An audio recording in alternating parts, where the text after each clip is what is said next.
मेरा नाम आदित्य पांडे।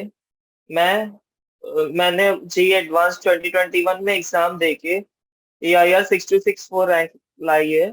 और मैं Indian institute of technology Kanpur का केमिस्ट्री का स्टूडेंट हूँ। सो मैं अब आप लोगों को बताना चाहता हूँ कि मेरी जी लाइफ कैसी थी। सबसे पहले आते हैं कि मतलब मैंने कैसे स्टार्ट किया, मैंने क्यों सोचा कि जी ही करनी है मुझे। मैं बताना चाहता हूँ कि 9th और 10th में मुझे जो था मैथ साइड बहुत इंटरेस्टिंग लगता था। एंड मैथ्स में काफी अच्छे मेरे मतलब नंबर आते थे। मुझे बहुत उसमें डेवलप होने लगे इंटरेस्ट। कुछ कुछ टॉपिक्स ऐसे थी जैसे अलजेब्रा हो गया, कैलकुलस हो गया, वो सब मुझे अच्छी लगने लगी थी। तो इस अच्छी लगने की वजह से मैंने सोचा 11th 12th में I would basically go with PCM, मैं PCM कंटिन्यू करूंगा। तो PCM कंटिन्यू करने के बाद मेरे मतलब भैया ने जेई एडवांस 2016 निकाला था and that's was my motivation कि भैया ने निकाला है तो मैं भी निकालूंगा। तो मैंने भी जेई के लिए प्रिपेयर करना चालू कर दिया 11th एंड 12th। तो सबसे पहले जब 11th एंड 12th में मैं स्कूल गया, तो स्कूल में बाकी दोस्त थे, बाकी दोस्त भी जेई के लिए कुछ कर रहे थे, तो उनकी ग्रुप बन गई। तो सबसे पहले मैं बताता हूँ कि मैंने प्रिपरेशन कैसी स्टार्ट की। पहले तो सबसे पहले मैंने एनसीईआरटी के जो भी टॉपिक्स थे like Newton laws of motion, friction and work energy and power, gravitation, electrostatics, electrodynamics जो थे, एनसीईआरटी से पूरा कॉन्सेप्ट पढ़ा। कॉन्सेप्ट पढ़ने के बाद उसके जो बैक क्वेश्चन थे, जो कि मतलब जेई के लिए भी अच्छे हैं और बोर्ड्स में के लिए भी अच्छे हैं, क्योंकि बोर्ड्स की तैयारी भी साथ में हो जाती है। और बेसिकली एनसीईआरटी जो है पढ़ना इसलिए इम्पोर्टेंट है क्योंकि उससे हमारा कॉन्सेप्ट बिल्ड होता है।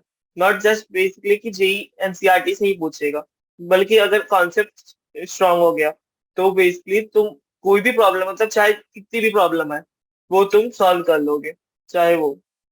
तो धीरे धीरे मतलब कॉन्सेप्ट बिल्ड करने के बाद मैंने अब सोचा कोई रेफरेंस बुक से मैं क्वेश्चन प्रैक्टिस करूं। तो I just taken the book help of, मतलब मैंने जो बुक चूज की है रेफरेंस के लिए वो ये है, Cengage for physics, Cengage for maths again.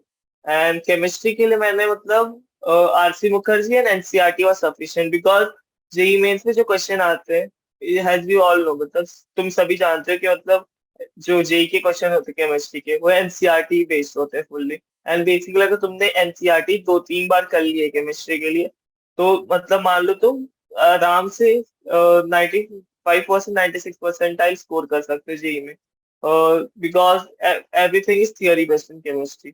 और जो समझना था वो क्वेश्चन सॉल्व करने से हो जाता है, like you can solve N Awasthi, Narendra Awasthi, which is kind book for physical, which is a helpful book for physical chemistry. उससे बहुत काफी मदद होती है। उसमें न्यूमेरिकल प्रॉब्लम्स थे, न्यूमेरिकल प्रॉब्लम सॉल्व प्रैक्टिस करते गए रोज, तो मतलब एक हैबिट बन गई। और अगर जितनी ज्यादा प्रैक्टिस होती गई उतनी ज्यादा बेसिकली जो है हमारी स्पीड भी बढ़ती रही कि मतलब क्वेश्चन तुरंत तुरंत सॉल्व हो जाते थे। और similarly goes for maths. Maths के लिए तुम कॉन्सेप्ट समझो, कॉन्सेप्ट एकदम अच्छे से आना चाहिए, कैसा लॉजिक है वो तुम्हें आना चाहिए। And practice, practice her subject में एक पर्सन को परफेक्ट बनाता है। मतलब बेसिकली तुम जितना मतलब किसी ने कहा था कि practice makes a man perfect, कि जितना ज्यादा तुम प्रैक्टिस करोगे उतना ज्यादा तुम्हारी सफलता की चांसेस ज्यादा होंगे। उसके बाद मतलब जैसे कि ये सब हो गया, तो हमारे टाइम पे मतलब बेसिकली जेई मेंस ने ही एनटीए साइट ने एनटीए अभ्यास ऐप डाउनलोड किया, जो अभी भी है। तो वो फ्री ऑफ कॉस्ट है, तुम प्ले स्टोर से डाउनलोड कर सकते हो। एंड उसमें प्रीवियस ईयर जेई मेंस है और जेई के कुछ क्वेश्चन है मेन के, एकदम मेन बेस्ड, वो सॉल्व करते गया। उसमें बेसिकली जो है 200 कैटेगरी के क्वेश्चन आ जाते हैं, 200 प्लस 200 प्लस। तो उतने सारे क्वेश्चन अगर तुम सॉल्व करोगे तो एक हैबिट बन जाएगी, and that would basically give out and boost out your score, मतलब तुम्हारे स्कोर भी बढ़ जाएंगे। एक मतलब ऐसे घबराने का नहीं, मतलब अगर मान लो तुमने पहला टेस्ट दिया, पहले टेस्ट में नंबर कम आते हैं, तो तुम घबराओ मत। मतलब बेसिकली पहले टेस्ट में तो सभी को कम आएंगे, क्योंकि मतलब अगर तुम अपने दोस्तों को देखोगे कि कुछ उसके ज्यादा आ गए, तो ये मत करो कि मतलब वो जो है अच्छा मतलब कर लेगा एग्जाम में, तुम नहीं कर पाओगे। ये तो मेरे दोस्तों मतलब मेरे साथ भी होता था कि मतलब मैं देख पहले टेस्ट दिया था, तो मतलब मेरे दोस्तों के थोड़े से ज्यादा आ गए थे, मतलब मेरे से बहुत ज्यादा है तो मतलब। और मेरे थोड़े से कम थे, तो मैंने सोचा, मैंने वैसी वाली फीलिंग नहीं लाई। मैंने सोचा कि अगर इनके आ सकते हैं तो मेरे भी आ सकते हैं, तो मैंने प्रैक्टिस किया क्वेश्चन, और जो कॉन्सेप्ट वीक थे उस पेपर को एनालाइज किया कि मैं कहाँ कहाँ पे गलती कर रहा हूँ, कैसी टाइप की गलती कर रहा हूँ, चाहे वो सिली मिस्टेक हो या कॉन्सेप्चुअल मिस्टेक हो। तो उन दोनों पे एनालाइज किया पेपर को बैठ के, और जो गलतियां थी वो मैंने पूरा निकाला। उसके बाद दूसरे टेस्ट से मार्क्स बढ़ने शुरू हुए, ऐसे धीरे धीरे बढ़ते शुरू हुए। और जब फाइनली जब पेपर आया, तो मैं इतना मतलब कॉन्फिडेंट था कि मतलब मुझे एक अच्छे स्कोर आ ही जाएंगे सी मेंस में। और अब यहाँ पे जो है ये एट लास्ट जब जब वो वाला क्रूशियल पीरियड आता है, मतलब एकदम नजदीक, जब एग्जाम देने के लिए तुम बैठ रहे हो, नजदीक समय आ रहा है, उसके 10 दिन पहले मैं अपना जो जो पूरा काम करता था वो तो बुक से पढ़ लेता था, लेकिन जब एग्जाम ऐसे होते थे तो मैं चीट शीट बनाता था। चीट्स बनाता था, मतलब जिस नोट्स टाइप, एक बोल सकते हो कि short material, short notes type. तो उससे मतलब पूरा मैंने वो लिख लेता था, जो इम्पोर्टेंट फॉर्मूलेज है, जो कि मतलब जो इम्पोर्टेंट कॉन्सेप्ट है, कि मतलब जो एग्जाम में आ सकते हैं, तो ताकि जो है 10 दिन पहले मैं उससे कर सकूं। क्योंकि 20 दिन पहले एग्जाम से तो पहले मैं 10 दिन टेस्ट देता था। 10 दिन टेस्ट देने के बाद मैं समझ गया था, मतलब अब उतना कर लूंगा, अब फॉर्मूले रिवाइज कर लेते। तो फॉर्मूले रिवाइज करता था। एंड स्पेसिफिकली जेई केमिस्ट्री के लिए जो है, मैं एनसीईआरटी पूरा फोकस करता था। भले ही मतलब एनसीईआरटी में कुछ मतलब ऐसे, अगर मान लो कुछ टॉपिक छूट भी जाते हैं, तो ये मत ध्यान दो कि मतलब कि वो छूट गए। जो तुम्हारा स्ट्रांग है उस पे फोकस करो, कि मतलब अगर उसमें से क्वेश्चन आ जाए तो वो छोड़कर ना है। ना कि बेसिकली जो अगर क्वेश्चन नहीं आ रहे तो छोड़ भी सकते हो, लेकिन जो आ रहा है अपने, जो क्वेश्चन तुम्हें आ रहे हैं वो छोड़ के आओगे तो मतलब दैट वो नहीं होना चाहिए। तो ऐसा मतलब प्रिपेयर करो कि मतलब जो क्वेश्चन तुम्हें आ रहे हैं वो हमेशा तुम फोड़ के आओ एग्जाम में।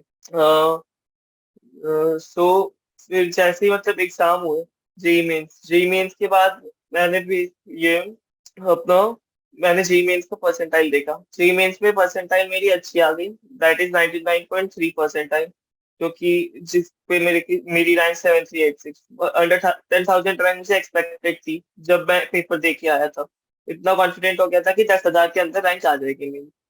तो उसके बाद मैंने फिर फोकस पूरा जेई एडवांस के ऊपर डाल दिया, कि मतलब जेई एडवांस के लिए कैसे करना है प्रिपरेशन। तो मैंने जो 3 मेंस हुए थे मेरे में, मैं उसमें बैठा था ताकि और थोड़ी इंप्रूव हो जाए, पर मतलब वो चाहते हैं कि उतनी मतलब इंप्रूव नहीं हुई, लेकिन गिरी भी नहीं percentile. It was almost about 98 to 99 के बीच में थी। 99, हाँ, 98.7 टू 99 के बीच में। सो तो एडवांस के लिए आप कैसे पढ़े? एडवांस के लिए बेसिकली जो ये होता है कि मतलब मेन बेसिकली जो है ये होता है कि वो उसमें जो तुम एक बार कॉन्सेप्ट देख लिए, क्वेश्चन देख लिए, बार बार प्रीवियस क्वेश्चन देख लिए, तो उससे तुम्हारा मेंस मतलब कुछ हद तक अच्छा हो जाएगा। लेकिन एडवांस पूरा प्योरली बेस्ड ऑन कॉन्सेप्ट है, मतलब अगर तुम्हें कॉन्सेप्ट आता है तभी क्वेश्चन कर पाओगे, क्योंकि बिकॉज एडवांस एक नए क्वेश्चन से आता है, मतलब हर साल एक नया क्वेश्चन आता है, लेकिन कॉन्सेप्ट सेम रहता है। तो एडवांस के लिए मैंने क्या किया कि अपने कॉन्सेप्ट के ऊपर ध्यान दिया, जो कि मेंस में जो छूटे हुए कॉन्सेप्ट थे, एंड उस जो छूटे हुए थे एंड जो बेसिकली वीक कॉन्सेप्ट थे उसको पूरा फोकस किया एडवांस के ऊपर, ताकि एडवांस में मतलब वो कॉन्सेप्ट हो जाए। तो इसके बाद मैंने अपना जो अपना कॉन्सेप्ट इंप्रूव किया, वो कुछ मैंने अपना कॉन्सेप्ट इंप्रूव करने के लिए ये यूट्यूब वीडियोस का लेता था, क्योंकि आजकल तो बहुत सारी ऑनलाइन वीडियोस मिल जाएंगे, लाइक अन अकेडमी फिजिक्स वाला and Vedantu, which is basically available on the YouTube channel. तो उसकी वजह से मेरे कॉन्सेप्ट जो नहीं आते थे वो इम्प्रूव हो गए। And one more example, physics Galaxy अगर देखोगे यूट्यूब से, तो that would basically develop your physics concept and make your concept strong, because advance के लिए जो कॉन्सेप्ट के साथ शॉर्ट ट्रिक्स भी करते हैं, ताकि टाइम कम लगे क्वेश्चन सॉल्व करने के लिए, because advance is just matter of time and accuracy, ताकि कितने क्वेश्चन तुम करेक्ट कर रहे हो, जितने कर रहे हो उतने करेक्ट होने चाहिए, क्योंकि अगर करेक्ट नहीं करोगे that negative marking would lower down your rank, because 1 marks matter in advance, because 1 marks can lower your rank by 500. Okay. So physics के लिए मैंने अपने जो मदद ली उसमें संगे एडवांस कॉन्सेप्ट डेवलप करने के बाद संगेज सॉल्व किया, संगेज के क्वेश्चंस किए। And sometime I also have a question of DC Pandey, तो डीसी पांडे की भी मदद थोड़ी ली थी क्योंकि डीसी पांडे में कुछ क्वेश्चंस थे जो अच्छे थे, लाइक एडवांस इलिस्ट्रेशन। या केमिस्ट्री के लिए मैंने ऑर्गेनिक केमिस्ट्री, फिजिकल केमिस्ट्री और इनऑर्गेनिक केमिस्ट्री होती है, तो इनऑर्गेनिक केमिस्ट्री के लिए एडवांस में भी पूरा एनसीईआरटी किया, बिकॉज उससे ऊपर कुछ आएगा ही नहीं जेई में। क्योंकि इनऑर्गेनिक में एनसीईआरटी अगर कोई बंदा जो है रट्टा मार के चला गया तो वो मान लो इनऑर्गेनिक कर लेगा। एंड थोड़े जो वो क्वेश्चन रहते हैं वो किसी से सॉल्व नहीं होते, मतलब बेसिकली मोस्टली, क्योंकि ऐसा पेपर बनाया ही जाता है कि ताकि इनऑर्गेनिक में जो क्वेश्चन आ रहा है वो कर लेंगे, लेकिन जो नहीं आएगा वो कोई नहीं बंदा कर सॉल्व कर पाएगा। ऑर्गेनिक के लिए बेसिकली तुम्हें जो है बार बार तुम अगर जैसे उसमें हो गया नीमिंग, आईपीसी नेम, नोमेनक्लेचर और कुछ रिएक्शन मैकेनिज्म, तो नेमिंग एंड आईपीसी नेम तो बेसिक है, वो अगर तुम एनसीईआरटी को ध्यान से पढ़ोगे क्या यूज करते हैं रूल्स एंड रेगुलेशन, उसकी वजह से तुम सीख जाओगे कि मतलब कैसे करोगे naming. But reaction mechanism organic में क्या प्रॉब्लम आता है, ठीक है। रिएक्शन मैकेनिज्म के लिए जो है तुम एक बार बस जब पढ़ रहे हो तो ध्यान से देखो कि क्यों अटैक हो रहा है, कैसा अटैक हो रहा है इस पे, वो सब देखो। और अगर ये एक क्वेश्चन एक देख लिया उसके बाद multiple type of question solve करो उसी के, ताकि कैसे हो रहा है और कि उस कॉन्सेप्ट जो एक एक कोई मैकेनिज्म है उसके ऊपर तुम्हारा जो फुल्ली फोकस हो जाए और तुम उस क्वेश्चन को अच्छे से कर लो। और फिजिकल केमिस्ट्री के लिए अगेन बेसिकली मैं कहूंगा कि जैसे ये टॉपिक हो गया chemical kinetics, chemical equilibrium and this gaseous state, ये सब टॉपिक्स इजी है, मतलब इजी के लिए आते हैं, मतलब ये तुम पहले करो कि मतलब क्योंकि ये जल्दी जल्दी हो जाएंगे, अगर एक बार सॉल्व करोगे, एक बार कॉन्सेप्ट पढ़ा, न्यूमेरिकल मेथड सॉल्व किया तो जल्दी से हो जाएगा। But again topics like ionic equilibrium, ionic equilibrium एक वास्ट है और उसमें बहुत सारे क्वेश्चन पूछ सकते हैं कहीं से भी। तो अगर बेसिकली अगर तुम इसको जो है लास्ट, मतलब इसको पहले मतलब बिफोर एग्जाम फिनिश करने की, निपटाने की कोशिश करो, क्योंकि अगर आईने के इक्विलिब्रियम लास्ट तक आते हो तो लास्ट तक मतलब बेसिकली वो नहीं, अगर नहीं करोगे तो कोई प्रॉब्लम नहीं है क्योंकि बिकॉज एक क्वेश्चन आएगा। बट क्योंकि लास्ट में अगर करोगे ये आईने के इक्विलिब्रियम तो ये इसका डिसएडवांटेज ये है कि मतलब तुम कंप्लीट भी नहीं कर पाओगे and जो तुम्हारे इजी टॉपिक्स है वो भी तुम रिवाइज नहीं कर पाओगे अच्छे से, and that would basically lower your marks. तो आईने के इक्विलिब्रियम को तुम पहले करो। और again coming on maths, maths में बेसिकली तुम अगर संख्या सॉल्व करती है, archive previous year question and many other previous year question, और मेनली 10 साल के क्वेश्चन पेपर सॉल्व करोगे previous year with timely bound solution, मतलब टाइम टाइम के साथ। अगर पीवाईक्यू टाइम के साथ लगाओगे, मतलब ऐसे नहीं कि पीवाईक्यू आज दोस्त बोले कि आज पीवाईक्यू करते हैं तो तुमने उठा लिया पीवाईक्यू और सॉल्व करने बैठ गए, ऐसे करोगे तो नहीं होने वाला। लेकिन अगर तुम वही पीवाईक्यू को तुम टाइम के साथ 3 घंटे एकदम वो कुछ भी मतलब कंट्रोवर्शियल के साथ बैठ जाते हो और तुम सोचोगे जब तक ये मैं पेपर करूंगा तब तक कोई उठूंगा ना, ना खाऊंगा, मतलब ना खाऊंगा ना कहीं और बैठूंगा ना कहीं जाऊंगा, बस पेपर फिनिश करने के बाद फिर ही उठूंगा। जैसे कि मतलब तुम उसमें टाइम भी ब्रेक कर सकते हो, जैसे कि जे एडवांस का पेपर होता था 2 हाफ में, तो वैसे तुम रख सकते हो कि मतलब एक पेपर के बाद फिर 2 से 5 करूंगा। और जेई मेन्स के लिए सेम वे 9 से 12 कर सकते हो कभी, एंड कभी 3 से 6 कर सकते हो, क्योंकि तुम नहीं जानते कि तुम्हारे शिफ्ट कौन से दिन आ जाए, तुम्हारा 3 से 6 भी पढ़ सकता है या 9 से 12 भी पढ़ सकता है जेई मेन्स। तो तुम जेई मेन्स के लिए ऐसे सॉल्व कर सकते हो, एंड एडवांस के लिए तुम 2 पेपर तो 9 से 12 है, 2 से 5।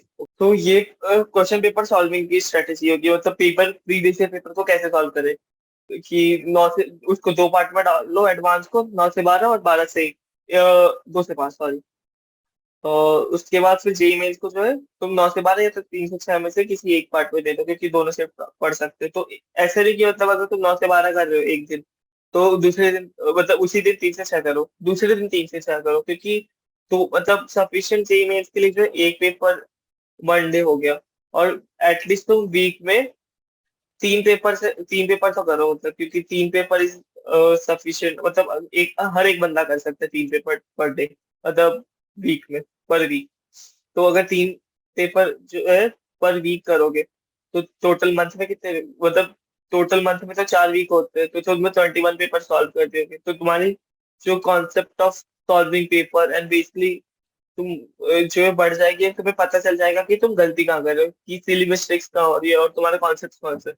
तो तुम उस कॉन्सेप्ट पे अब ध्यान दोगे, ना कि जो है पूरे चैप्टर्स पे, क्योंकि सभी को पता है कि मतलब जेई मेन और जेई एडवांस का जो सिलेबस है वास्ट है, ऑलमोस्ट 30 चैप्टर जो है हर एक में है। तो तुम ऐसे अगर सॉल्व कर दोगे तो तुम्हें पता चल जाएगा कि तुम्हारा स्ट्रॉन्ग कॉन्सेप्ट है, तो तुम उस चैप्टर को थोड़ा, जो स्ट्रॉन्ग कॉन्सेप्ट है उस पर थोड़ा कम ध्यान दोगे, बस रिवाइज की कैटेगरी के लिए, और जो वीक है उस पर ज्यादा ध्यान दोगे, ताकि वो भी जो है तुम्हारा मीडियम कैटेगरी में आ जाए। क्योंकि स्ट्रॉन्ग तो मतलब तुम बाद में भी कर, मतलब स्ट्रॉन्ग तो उतना स्ट्रॉन्ग नहीं कर सकते जितना कि तुम्हारा स्ट्रॉन्ग वाला था, तो उसको मिडल में ला दोगे, ताकि जो जो क्वेश्चन थे वो सॉल्व तो हो ही जाएंगे तुम्हारे से।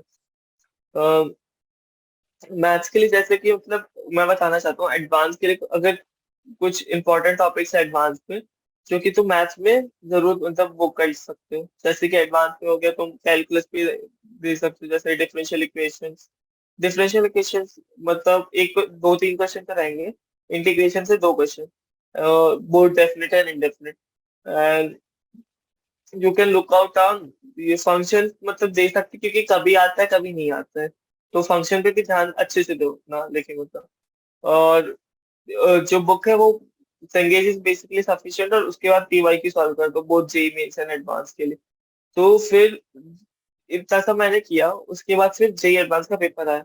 तो जेई एडवांस के पेपर के लिए, जेई एडवांस के पेपर से पहले एक ही, तो अगर तुम पढ़ना चाहते हो तो तुम जस्ट हल्के नोट्स रिवाइज करो, जैसे कि कुछ शॉर्ट नोट्स बनाए वगैरह, कुछ कुछ टॉपिक, मतलब पूरा एकदम फास्ट पूरा पैक मत जाना देखिए बुक, कि आज मैं रिवाइज करूंगा 1 वीक पहले, पूरा एडवांस 1 वीक पहले रिवाइज करूंगा, क्योंकि उससे तुम्हारा बेसिकली जो स्ट्रैटेजी थोड़ा कम हो जाएगा, प्रॉब्लम सॉल्व वो, क्योंकि तुम उस वीक पूरा अगर करोगे तो वैसा वाली हैबिट नहीं रहेगी, एंड उसकी वजह से तुम्हारी जो एग्जाम में जो एक्यूरेसी थी, जितना तुम पोटेंशियल रखते हो सॉल्व करने की, उससे वो कम हो जाएगी। क्योंकि ऐसे अक्सर बोलते हैं कि तुमने सुना होगा यूट्यूब वीडियोस में कि सर, कि 1 वीक पहले जो है थोड़ा लाइटली लाइटली पढ़ना चालू कर दो, ये इसलिए बोलते हैं ताकि पोटेंशियल पूरी बनी रहे, एंड तुम जो एग्जॉस्ट ना हो जाए उस वीक में, क्योंकि एग्जाम वीक इज बेसिकली हम मस्ट मोर, ताकि अगर एग्जॉस्ट नहीं होगी तुम्हारे पास एनर्जी बची होगी, बहुत जोश होगा कि मतलब पेपर करना है अच्छे से, और एकदम फोड़ किया, मतलब फोड़ के आ जाना है। तो फिर मैंने भी मतलब 1 वीक पहले अपना जो था वो एग्जाम के प्रिपरेशन के लिए जो जस्ट शॉर्ट नोट्स रिवाइज कर रहा था, क्योंकि ऑलमोस्ट पीवाईक्यू तो सॉल्व करना बंद कर दिया था उस वीक में, क्योंकि पीवाईक्यू से फिर तुम्हारी गलतियां पता चलेगी, फिर तुम डिमोटिवेट हो जाओगे, तो ये तो नहीं करना है कि मतलब तुम 1 वीक आ गया है एक एडवांस और मीन्स दोनों का, और तुम पीवाईक्यू लगाने बैठे हो, इससे तो तुम्हें डिमोटिवेट होगा ना, अगर जो गलती करोगे तो तुम सोचोगे तुमने वो तुम्हारी प्रिपरेशन ही अधूरी है, तुम कुछ नहीं कर सकते, तो इससे तुम डिमोटिवेट हो जाओगे। तो एग्जाम से 1 वीक पहले तुम कोई पेपर सॉल्व नहीं करोगे, just revision on short notes, और जो रिवीजन होगा वो भी शॉर्ट नोट्स के ऊपर होगा, ना कि पूरी बुक के ऊपर। जो जो भी पेपर सॉल्व करना है 1 वीक पहले कर लो जितना, क्योंकि इतना टाइम होता ही है, मतलब वो देते हैं। तो इसके बाद ना J2021 एडवांस का डेट आता है, और मैं उस पर बैठता हूँ, जो भी था मतलब 3 घंटे में, मतलब बेसिकली मैंने पूरा फोकस लिखाया और एग्जाम दे के आ गया अच्छा। उसके बाद फिर मुझे इतना तो भरोसा था कि जितना सॉल्व किया था वो मैंने सही किया है, और उसके आधार पे मेरी रैंक तो आ जाएगी 10,000 के अंदर।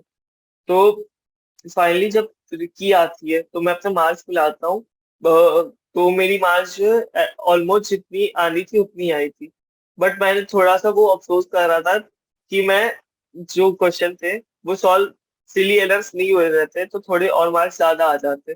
वो अफसोस तो बाद में होता ही है, मतलब सभी को होता है ऑलमोस्ट, कि मैं अगर ये नहीं करता तो ये इतने पे मेरे मार्क्स होते तो इतनी रहे। तो फाइनली जो हमारा रिजल्ट आया था 15 अक्टूबर 2021 को आया था। उस दिन रिजल्ट आया 10 बजे, सब मतलब उस दिन दशहरा का टाइम था। तो हम लोग जो है 10 बजे हम बैठे हुए थे, एकदम लैपटॉप स्क्रीन, सारे रिलेटिव्स वगैरह रोल नंबर पहले एक दिन मांग लिए थे, तो सब बैठे हुए थे ताकि सर्वर जो है वो डाउन ना हो जाए, क्योंकि जैसे ही रिजल्ट आता है सर्वर क्रैश हो जाता है। तो बैठे हुए थे, रोल नंबर सभी को दे दिए थे, तो लैपटॉप लेके बैठे थे, और फिर जैसे ही रिजल्ट आया 10 बजे, मैंने खोल के नहीं देखा था, मैंने ही खोल के देखा। तो मैंने देखा कि मतलब यू स्क्रीन का है, you have qualified JEE advance 2021 and your rank is this and this 6 to 6। तो उस दिन मेरी खुशी जो थी, मतलब बहुत ज्यादा मैं खुश हो गया, एंड मेरे पेरेंट्स की खुशी बहुत खुश हुई। मतलब मम्मी तो खुशी के मारे रो रही थी। और फिर रिलेटिव का कॉल आता है, तो फिर कॉन्ग्रेचुलेशन कॉन्ग्रेचुलेशन होते हैं। उसके बाद मैंने जोशवा के थ्रू यहाँ पे आईआईटी कानपुर में केमिस्ट्री ब्रांच में एडमिशन लिया। और हमारा तो कोविड की वजह से जो है ऑनलाइन था, तो ऑनलाइन सेमेस्टर की वजह से हमने जो है पहले से हम कैंपस नहीं देखा। तो उसका दुख तो हमें हुआ कि मतलब हम इतने मेहनत करने के बाद जो है कैंपस नहीं देख पाए। लेकिन वो दुख भी जो है दूर हो गया जब हम सेकेंड सेमेस्टर में ऑफलाइन कैंपस आए। तो ऑफलाइन कैंपस में सबसे पहले दिन तो उस दिन हम जब आए थे कैंपस में, तो उस दिन तो अंतरांगी चल रहा था। अंतरांगी चल रहा था और तकरीब उद्घोष खत्म ही हुआ था। तो अंतरांगी है, तो उस हमारी जो खुशी थी वो और दुगनी हो गई अंतरांगी में। हम प्रो नाइट अटेंड किए। उसके बाद हमारे जो है नए नए दोस्त बने थे। हम मेरे जो है नए नए दोस्त बने यहाँ आईआईटी में आके। और वो काफी दोस्त भी जो है अलग टाइप, मतलब बहुत अलग थे। मतलब हमारी जर्नी सेम थी बट डिफरेंट पर्सनैलिटी थी हमारी। तो दोस्त बने, ऐसे हमारी फ्रेंडशिप बढ़ते गई। हमने बहुत सारे मतलब जगह घूमे, आईआईटी के कैंपस काफी अच्छे देखे, फोटो खिंचाए। और जब भी मतलब मिड सेमेस्टर ब्रेक होता था, हम घूमने चले जाते थे, मूवी देखने चले जाते थे। एंड जो आईआईटी का कैंपस है, कितने सारे मोर है, and vast campus of 1100 acres देख के, and with lot of facilities है। हॉस्टल्स में हम रह रहे थे। हॉस्टल्स में अलग ही लेट नाइट बकचोदीज होती है। एंड पूरा जो मतलब जेई टाइम्स में इसलिए हम जल्दी सो जाते थे। यहाँ पे हम पूरे रात रात भर जागते, कैसे हम बेसिकली एग्जाम के एक दिन पहले पढ़ के एग्जाम देते हैं और उसमें भी अच्छे ग्रेड्स आ जाते हैं। ये सब हमने करना सीखा। उसके बाद ऐसे तो अगर तुम थोड़ी सी भी मेहनत पहले 2 साल में कर लियो अच्छे से, 11th 12th अगर तुमने फुल जोर जबरदस्त जान लगा के पढ़ाई की है, तो तुम अवश्य जे एडवांस फोड़ोगे और मेरे जैसे ही किसी आईआईटी में होगे या एनआईटी में भी होगे। और मैं ये भी बोलना चाह रहा हूँ कि मतलब कि अगर कोई बच्चे, मतलब हर टाइप के बच्चे मतलब प्रिपेयर कर सकते हैं। अगर किसी के पास मतलब रिसोर्सेज की कमी है, तो ये ना सोचे कि मैं प्रिपेयर नहीं कर सकती, क्योंकि रिसोर्सेज की कोई कमी होती ही नहीं है। रिसोर्स ऐसा कोई बच्चा नहीं है जिसके पास रिसोर्सेज की कमी है। उसे कहीं ना कहीं से तो रिसोर्सेज मिल जाते हैं। एंड जो पूरा अगर ध्यान अगर तुम्हारे पास जो रहेगा, पूरा फोकस स्टडीज पे रहेगा। एंड जैसे कि मतलब अगर तुम स्टडी करने के बाद अपना डेली रूटीन फॉलो करने के बाद थक चुके हो, तो तुम ट्राई कर सकते हो कुछ इंडोर गेम्स खेल लो, या कुछ अगर फ्रेश वॉकिंग करने चले जाओ या साइकिलिंग करने चले जाओ ऑन अ वॉक, ताकि फ्रेश एयर लगे and basically your body and mind get freshen up. मतलब तुम्हारा माइंड और बॉडी जो एकदम वो खुल जाए, तंदुरुस्त हो जाए। जो बोर्डम था कि मतलब तुम बैठे बैठे पढ़ रहे हो, वो ना हो। तो ये सब तुम कर सकते हो फ्री टाइम में, जैसे कि कुछ गैप ले लिया free time. That is basically just an hour ago, मतलब 1 घंटे का गैप लेना है बस। अब 1 घंटे से ज्यादा भी ले सकते हो, but don't extend up to 2.5 hours, क्योंकि एग्जाम टाइम में बेसिकली और प्रिपरेशन टाइम में ये घंटे जो है बहुत इंपॉर्टेंट रखते हैं। तो अपने फ्री टाइम में तुम अगर कुछ करना चाह रहे हो तो बेसिकली तुम कर लो, जैसे ये कुछ इंडोर गेम्स खेल लो। लेकिन माइंड गेम मत खेलना, क्योंकि अभी तुमने माइंड लगाया है, उसके बाद माइंड लगाओगे तो वो नहीं होगा। लाइक चेस मत खेलना वगैरह वो सब। You can play on carrom, you can play, but और तुम ये भी मत करना कि मतलब टीवी देखने बैठ जाओ तुम, कि मतलब फ्री टाइम हुआ है टीवी देखने बैठ जाओ या मोबाइल फोन पे गेम खेलो। इससे तुम्हारा स्क्रीन टाइम बढ़ जाता है। स्क्रीन टाइम बढ़ेगा तो तुम्हारे आंखों में दर्द होगी, तुम पढ़ नहीं पाओगे वो सब। तो स्क्रीन टाइम कम कम बढ़ाना, क्योंकि स्क्रीन टाइम से बहुत सारे वो भी है। तो तुम उसके लिए निकल जाओ बाहर, वॉकिंग करने, साइकिलिंग करने, क्रिकेट भी खेल सकते हो। तो ये सब खेलोगे तो उसकी वजह से तुम्हारी बॉडी फिट रहेगी और माइंड भी हेल्थी रहेगा, जिसकी वजह से तुम्हारे कंसंट्रेशन और स्टडी जो है बढ़ जाएंगे। और जैसे कि मतलब अगर तुम कोई बच्चा चाहता हो कि कितने घंटे पढ़ने चाहिए जेई के लिए, तो जेई के लिए जो है मतलब तुम पढ़ सकते हो कितने घंटे जेई के लिए पढ़ने चाहिए। तो तुम जेई के लिए ऐसे कोई नंबर ऑफ फिक्स्ड आवर नहीं होते। मतलब मोस्टली तुम्हें तो 12 घंटे पर डे जो है तुमको डिवोशन देना पड़ेगा, क्योंकि 12 घंटे मस्त है जेई के लिए। जैसे 12 घंटे को वो जो तुम कॉन्टिन्यूस उसको इंटरवल में ब्रेक कर सकते हो, जैसे कि तुम सुबह 3 घंटे पढ़ लिए, फिर 3 घंटे दोपहर में पढ़ लिए, 3 घंटे रात खाने के बाद जो 1 घंटे पढ़ लिए, और खाने के पहले जो तुम 2 घंटे पढ़ लिए। तो डिस्ट्रीब्यूशन 9 घंटे तो हो गए लेते। और अगर तुमको बीच में एक नैप भी लेना है डे में, तो वो भी ले सकते हो तुम, कि उसकी वजह से तुम रात में ज्यादा एनर्जी रहेगी। और रात को जो 1 घंटा खाने के बाद था उसको तुम 2 घंटे भी कर सकते हो, बिकॉज तुमने नैप लिया था। एंड नैप लेने की वजह से तुम्हारा माइंड से ब्रेक एकदम फ्रेश अप हो जाता है। और उसको ये जो है फिर रात में भी तुम 1 घंटा एक्सटेंड कर सकते हो।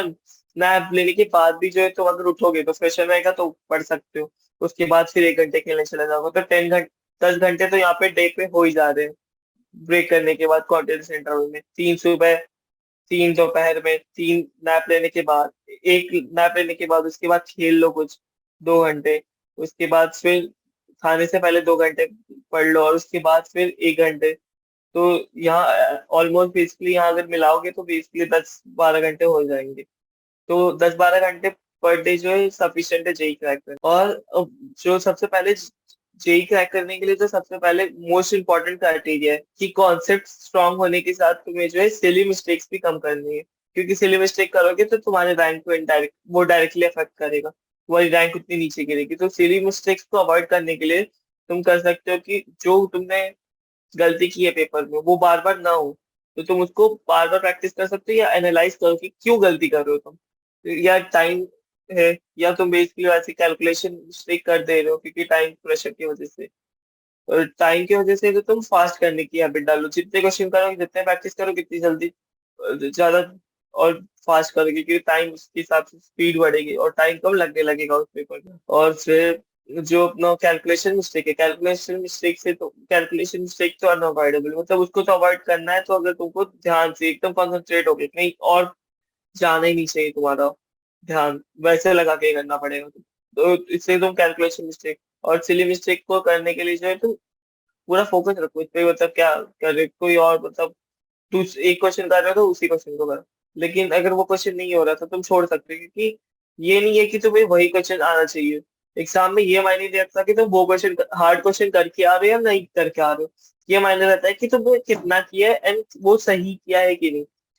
पहले सबसे पहले इजी क्वेश्चन करो, इजी के बाद मीडियम करो and उसके बाद हार्ड करो। तुमने जो है इजी क्वेश्चन किया, तुम्हें इजी क्वेश्चन करने में जो है 20-30 मिनट लग जाए, मतलब 20-30 मिनट ही लगेंगे बहुत, क्योंकि तुम्हें कॉन्सेप्ट पढ़ा हुआ है और बहुत इजी है। तो कर दो, उसके बाद तुम मीडियम पे जाओ, मीडियम के लिए जो है तुम वही 40 मिनट मान लो। एंड लास्ट में हार्ड के लिए जाओ, क्योंकि हार्ड में तुम ये कर सकते हो कि अगर लकली जो है वो सॉल्व हो जाएगा, या नहीं भी सॉल्व हो सकता है। तो ऐसे तो पूरा टाइम वेस्ट नहीं हुआ ना।